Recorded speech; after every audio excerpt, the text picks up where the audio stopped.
자, 여기 정말 신비로운 그림이 하나 있습니다. 이 그림에는요, 한 사람의 꿈, 그리고 그걸 본 21명의 각기 다른 생각, 또 아무도 상상하지 못했던 화가가 숨겨둔 비밀에 대한 이야기가 담겨 있어요. 지금부터 그 이야기 속으로 같이 한번 들어가 볼까요? 바로 이 그림, 목류도원도입니다. 조선시대 15세기에 안평대군이라는 왕자가 꾼 꿈을 그렸다고 해요. 그런데 재밌는 건 안평대군이 이 그림을 당대 최고라고 불리던 학자 21명한테 쫙 보여줬는데 와, 놀랍게도요. 전부 다 다른 이야기를 하는 거예요. 그림 속에서 전혀 다른 세상을 본 거죠. 이 그림을 그려달라고 했던 안평대군이 이런 말을 남겼어요. 나는 그곳에 들어갔으나 끝내 머물지는 못하였다. 왠지 되게 아련하지 않나요? 정말 그리운 곳에 잠깐 들렀다가 어쩔 수 없이 다시 돌아와야만 했던 사람 같잖아요. 사실 바로 이 말 속에 오늘 우리가 파헤칠 이야기의 실마리가 숨어 있습니다. 자, 그럼 이제 본격적으로 그 수수께끼를 한번 들여다볼까요? 이야기는 이렇게 시작돼요. 안평대군이 자신의 꿈을 이렇게 그림으로 딱 만들고 나서 당대 최고의 학자들을 다 불러 모은 거예요. 그리고는 질문 하나를 툭 던지죠.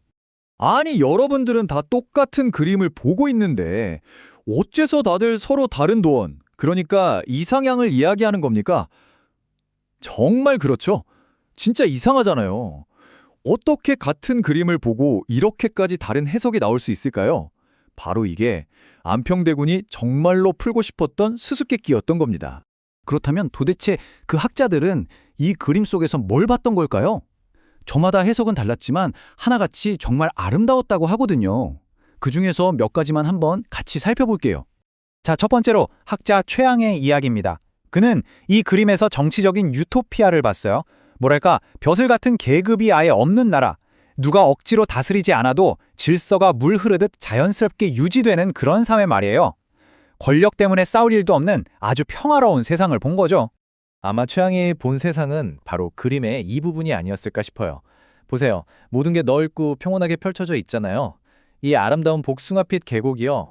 그런데 학자 성산문의 생각은 완전히 달랐습니다. 180도 달랐어요. 그는 인간들이 사는 사회가 아니라 절대 변하지 않는 저 자연의 굳건함, 그러니까 산의 절개를 이상향으로 본 거예요. 이랬다 저랬다 하는 사람보다는 꿋꿋하게 서 있는 산이 훨씬 더 믿음직스럽다고 말이죠. 성산문의 눈길은 아마 복잡한 인간 세상과는 저 멀리 떨어진 바로 이 험준하면서도 강직해 보이는 바위산에 머물렀을 거예요. 자, 이번엔 또 다른 학자, 김수원의 해석입니다. 이분은 좀 더 영적인 쪽으로 그림을 봤어요. 그는 이 그림 속에서 현실의 온갖 고통이나 걱정거리가 싹 사라진 아주 평온한 세상, 그러니까 불교에서 말하는 정토, 즉 극락세계 같은 곳을 본 거죠. 김수원의 마음을 사로잡았던 건 아마도 이 자욱하게 깔린 안개가 아니었을까요? 이 안개가 현실 세계와 이상 세계의 경계를 슬쩍 흐려주면서 이걸 보는 사람의 마음까지 차분하게 만들어주는 것 같잖아요. 아주 신비로운 느낌이죠. 자, 지금까지 여러 학자들의 해석을 봤는데요. 이제 이 모든 수수께끼를 풀 결정적인 단서로 넘어가 보겠습니다. 놀랍게도 이 단서는 안평대군이 직접 던져줬어요. 이게 바로 모든 비밀의 열쇠가 됩니다. 안평대군이 뭐라고 했냐면 꿈에서 딱 깼을 때 말이에요. 그 이상향으로 들어갈 때의 길보다 거기서 다시 현실로 빠져나올 때의 길이 훨씬 더 생생하게 기억이 났다는 거예요. 정말 이상한 기억 아닌가요? 보통 반대여야 할 것 같은데 말이죠. 아니, 왜 그랬을까요? 보통 어딘가 좋은 곳으로 갈 때 그 길이 더 설레고 기억에 잘 남지 않아요? 이 이상한 질문에 대한 대답, 그건 바로 이 그림을 직접 그린 화가가 가지고 있었습니다. 드디어 등장합니다.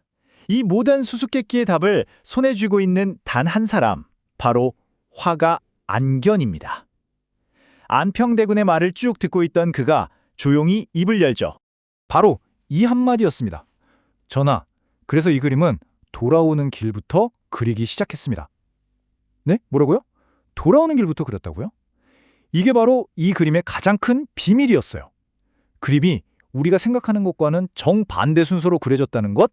다시 말해서 화가 안견은 이 그림을 그릴 때요. 저기 오른쪽에 넓고 평화로운 이상향, 도원경을 가장 먼저 그린 거예요. 그리고 나서 점점 왼쪽으로 오면서 좁고 험한 이 협곡, 즉 현실 세계로 돌아오는 길을 그렸다는 거죠.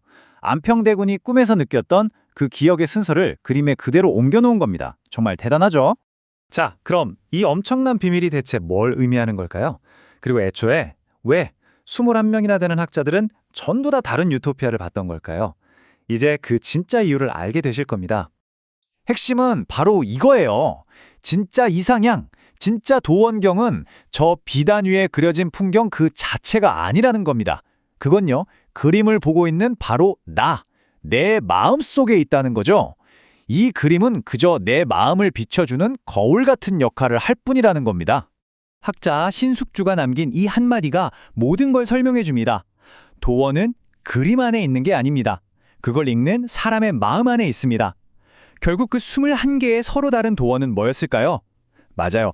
바로 그 학자들 각자의 마음 속에 가장 깊이 자리 잡고 있던 가장 간절했던 소망들이었던 거죠.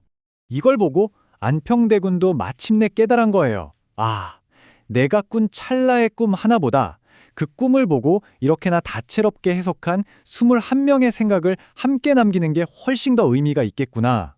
그래서 이 그림뿐만 아니라 학자들의 글까지 전부 하나로 묶어서 기록으로 남기게 된 겁니다.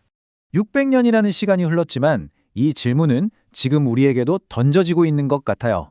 만약 여러분이 이 몽유도원도를 들여다본다면 여러분의 마음속에는 과연 어떤 유토피아, 어떤 이상향이 비춰질까요?